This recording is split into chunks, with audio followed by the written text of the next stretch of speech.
कैसे हो दोस्तों। आपने न्यूज़ में सुना ही होगा कि बिग बॉस का नया सीज़न स्टार्ट हो गया है।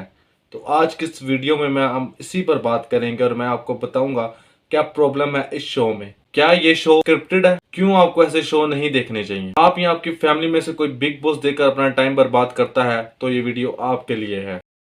एक टाइम पर ये लड़का सिद्धार्थ यादव, इसने एक टाइम पर वीडियो बनाया था। इसने कहा था कि हमारी कंट्री में कितने वेले लोग हैं कि वो सलमान खान की फिल्में देखते हैं जिसमें ना कोई सर है ना कोई पैर। होता है कि हमारे देश में कितने खाली बैठे हैं जिनको ऐसी मूवी देखने में मजा आता है जिन मूवीज का ना कोई सर है पैर है। पर सल्लू भाई की मूवी है 1000 रुपए की टिकट हो, भाई की मूवी है देखनी है तो। बात इसने बिल्कुल ठीक कही थी कि हमें कोई ऐसी चीज नहीं देखनी चाहिए जिसमें कोई इंटेलेक्चुअल चीज ना हो, जिसमें वही ना जिसमें ना कोई सर हो ना कोई पैर हो। वो बात अलग है कि बाद में ये खुद बिग बॉस के सीजन में खड़ा था। बच्चा सामने खड़ा हो नहीं छुपाऊंगा, उखाड़ भाई ऐसा रूल होता ना तो उखाड़। लेकिन बात ये भी सही है कि बिग बॉस इसी टाइप के लोगों के लिए बिल्कुल फिट जगह है। ऐसे ही लोग डिजर्व करते हैं बिग बॉस में जाना और इनफैक्ट जीतना भी, क्योंकि कुछ स्पेसिफिक क्वालिटीज हैं जो इस शो के लिए कंटेंट के लिए चाहिए होती हैं, जिनकी बेसिस पर ये पूरा शो चल पाता है, जिनकी बात मैं आगे वीडियो में करूंगा। और आगे जाने से पहले इस शो की हिस्ट्री को जान लेते हैं, कहां से ये शो स्टार्ट हुआ था। साल 1949 में एक राइटर जॉर्ज ओवेल ने एक लेजेंडरी नॉवल पब्लिश की थी जिसका नाम था 1984। इस किताब में एक डिक्टेटर डिस्पोनियम हुकूमत की बात की गई है, जिसे हेड किया जाता है एक अनजान बिग ब्रदर की तरफ से। बड़े पोस्टर्स लगाए जाते हैं, big brother is watching you. हमारी जो डिक्टेटर हुकूमत है उसकी नजर हमेशा आप पर है।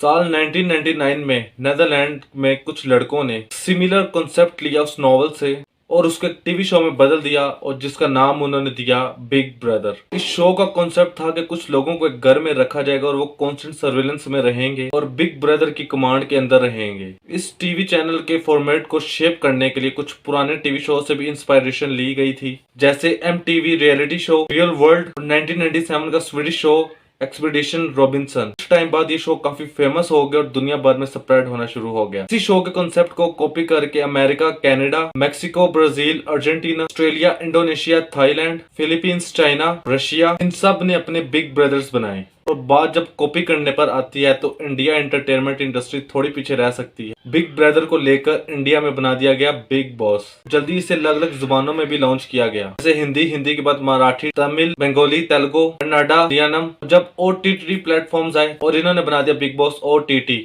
जॉर्ज ऑरवेल ने अपनी किताब में बिग ब्रदर का नाम वार्निंग के तौर पर इस्तेमाल किया था। स्टैलियन और हिटलर जैसी गवर्नमेंट को क्रिटिसाइज कर रहे थे कि डिक्टेटरशिप में किस तरह की टेक्निक्स यूज की जाती हैं लोगों को बेवकूफ बनाने के लिए। टेली स्क्रीन पर कैसे फैशनिज्म को प्रोपोगंडा चलाया जाता है, सर्विलेंस देखने को मिलती है, हर किसी पर नजर रखी जाती है, हिस्ट्री को रीराइट किया जाता है, भेड़ चाल का बिहेवियर देखने को मिलता है आवाम में, फैक्ट्स को पूरी तरह से तोड़ मरोड़ कर पेश किया जाता है और सुप्रीम लीडर के अराउंड कल्ट ऑफ पर्सनैलिटी बनाया जाता है। जो पॉलिटिकल ओपोनेंट होते हैं जब वो सवाल उठाते हैं इस डिक्टेटरशिप गवर्नमेंट पर, उनके खिलाफ कॉन्सिक्वेंसेस थ्योरीज फैलाई जाती हैं, उन्हें एंटी नेशनल बताया जाता है। कई फेमस स्लोगन्स भी दिए थे इस किताब में, जैसे इग्नोरेंस ताकत है, आजादी स्लेवरी है, वॉर इज पीस। तो आज के दिन पर भी ये नोवेल बहुत ही रेविलेंट चीज है, स्पेशली जब हुकूमत सॉफ्टवेयर खरीदती है पैगस जैसे, लोगों के टैक्स का पैसा इस्तेमाल करके लोगों पर ही सर्वेलेंस करने के लिए। तो अपने आप में ये नोवेल एक बहुत ही अच्छी चीज है, मैं आपको जरूर कहूंगा कि इसको पढ़िए। बिग ब्रदर या बिग बॉस जैसे शो यहाँ पर क्या कर रहे हैं, नोवेल के बिल्कुल ही ऑपोजिट ये आपको cheapest source of entertainment provide कर रहे हैं। इसमें दो चीजों का एक हैवी डोज है, जिसमें है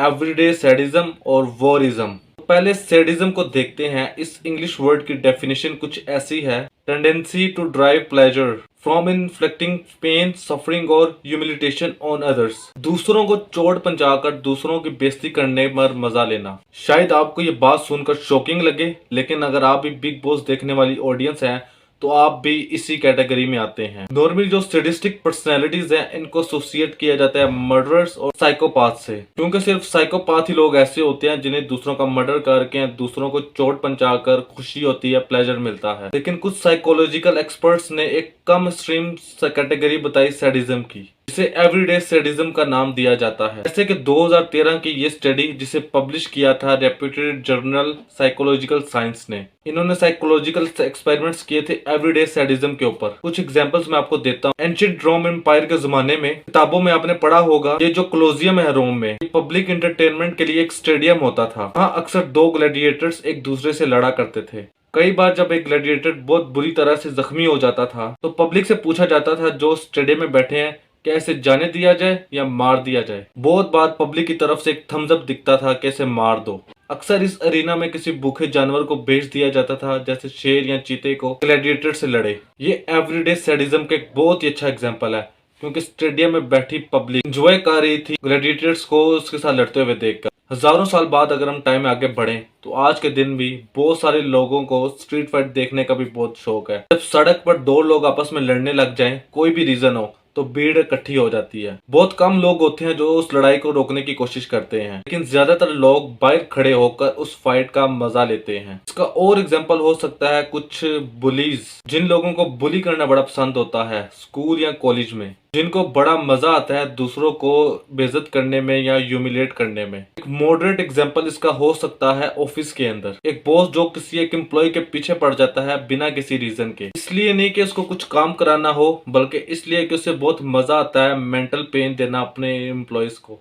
ये सब एवरीडे सैडिज्म के बहुत सारी एग्जांपल्स हैं। एवरीडे सैडिज्म के ढेर सारे एग्जांपल्स आपको लाइफ में हर जगह देखने को मिलेंगे। अगर कुछ सड़क पर बोले कि मैंने इस जेब काटने वाले को पकड़ लिया है, तो 4 लोग आकर वहां पर उसे मारने लगेंगे। वो अपनी तरफ से जस्टिफिकेशन देते हैं कि मैं ऐसे इसलिए मार रहा हूँ क्योंकि ये जेब काट रहा था, लेकिन असल में रीजन यही होता है कि सैडिस्टिक प्लेजर ड्राइव करना किसी और को मारकर। फाइनली अगर मैं बिग बॉस पर आए या बिग ब्रदर या बिग बॉस, इस जैसे शो भी एवरीडे सैडिज्म को ही एक्सप्लॉइट कर रहे होते हैं। इसका फॉर्मूला है कि लोगों को बकवास देखनी पसंद है, उन्हें ये बकवास दो। और सही कहूँ तो बिग बॉस में ये एवरीडे सैडिज्म बहुत ही नेक्स्ट लेवल पर पहुंच जाता है। कंटेस्टेंट अक्सर एक दूसरे से लड़ाई कर रहे होते हैं और अक्सर फिजिकल फाइट्स भी हो जाती हैं। एक दूसरे के ऊपर बर्तन फेंकते हैं, और एक केस में एक कंटेस्टेंट ने तो दूसरे के ऊपर बॉइलिंग पानी फेंक दिया था, धक्का मुक्की होती है। और एक केस में एक कंटेस्टेंट ने चोक स्नैप किया था दूसरे पर। और ये चीज सिर्फ कंटेस्टेंट की तरफ से नहीं करी जाती, बल्कि शो का कॉन्सेप्ट इस चीज को प्रमोट करता है। जैसे कि एक बार एक टॉर्चर टास्क दिया गया था कंटेस्टेंट्स को, और इसमें उन्हें चिली पाउडर दूसरे कंटेस्टेंट के फेस पर फेंकना था। मुझे हर्ट हो रहा है बिग बॉस, मुझे हर्ट हो रहा है, हर्ट हो रहा है, मुझे हर्ट हो रहा है। ऐसी कई नॉनसेंस चीजें करवाई जाती हैं कंटेस्टेंट से ताकि उन्हें ह्यूमिलेट किया जाए। लोगों को गाय के गोबर में नहाने को कहा जाता है। एक आदमी को कहा जाता है कि वो कुत्ते के बोल से पानी पिए। अक्सर लोग एक दूसरे के पर्सनल मैटर्स लीक करते हैं जिससे दूसरे को रोना आ जाए। एक फीमेल कंटेस्टेंट दूसरी फीमेल कंटेस्टेंट से कहती है कि मेरे साथ खड़े रहने के लायक नहीं है ये आंटियां, न फिगर न शक्ल न सूरत। बैक बाइटिंग जो है वो इस शो का बड़ा ही इंपॉर्टेंट कंपोनेंट है। कभी कोई किसी के पानी में साबुन मिला देता है, और कभी एक लड़का वॉशरूम का ताला तोड़ देता है जब एक लड़की शावर लेने लग रही हो।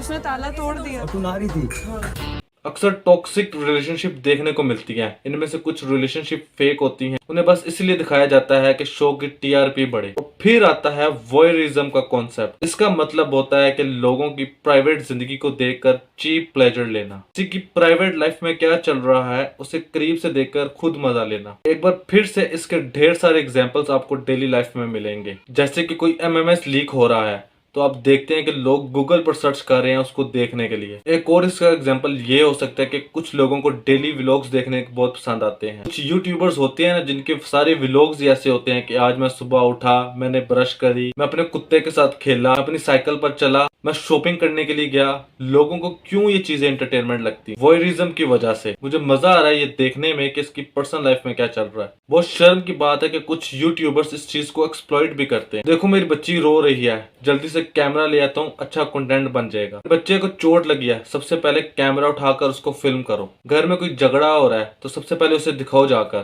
ताकि कंटेंट मिले। बच्चों को स्पेशली मेरे नजर में अलाउ नहीं करना चाहिए कैसे डेली व्लॉग्स देखें। बच्चों का ज़हन अभी पूरी तरीके से डेवलप नहीं हुआ था, तो ये वॉयरिज्म की चीज उनके लिए बहुत ज्यादा डिसएडवांटेज हो सकती है। फिर से अगर बिग बॉस की बात करें तो एवरीडे वॉयरिज्म को पूरी तरह से एक्सप्लॉइट किया जाता है इस शो में। बिग बॉस 16 में 98 कैमरास लगाए गए थे घर के अंदर, और अब अलग ही लेवल की पागलपंती हो रही है वॉयरिज्म को लेकर। कंटेस्टेंट को 24/7 मल्टी कैमरा से रिकॉर्ड किया जाता है। कमाल की बात यह है कि इस रियलिटी टीवी शो में शायद कुछ भी रियल ना हो। कंटेस्टेंट्स को पता है कि उन्हें 24 घंटे रिकॉर्ड किया जा रहा है इतने सारे कैमरास की तरफ से। कोई भी कंटेस्टेंट यहाँ पे अपनी नेचुरल स्टेट में बिहेव करे, उनका बिहेवियर वैसा ही होगा जैसे नॉर्मल होता है? बिल्कुल भी नहीं। हर कोई किसी ना किसी लेवल तक सेल्फ कॉन्शियस तो होगा ही। दूसरा, यहाँ पर ऐसा कॉन्सेप्ट दिया जाता है कि आपको बैक बाइटिंग लाजमी करनी पड़ेगी अगर आपको ऊपर उठना है तो। बिग बॉस के घर में इसे परफॉर्मेंस कहा जाता है। ये जो अट्रैक्शन हो रही है कंटेस्टेंट्स के बीच में, कि नेचुरल में ऐसे हो रहा होता है। जिंदगी में इतने लोगों को किसी घर में रखा जाएगा तो शायद ही कोई लड़ाई हो किसी में। यहाँ पर जबरदस्ती ऐसे अरेंजमेंट्स किए जाते हैं कि लोगों के बीच में लड़ाइयाँ हो, आर्ग्यूमेंट्स हो। और आखिर में अगर अब हम मान भी लें कि ये स्क्रिप्टेड नहीं है, कुछ चीजें तो बड़ी क्लियर है हमारे सामने।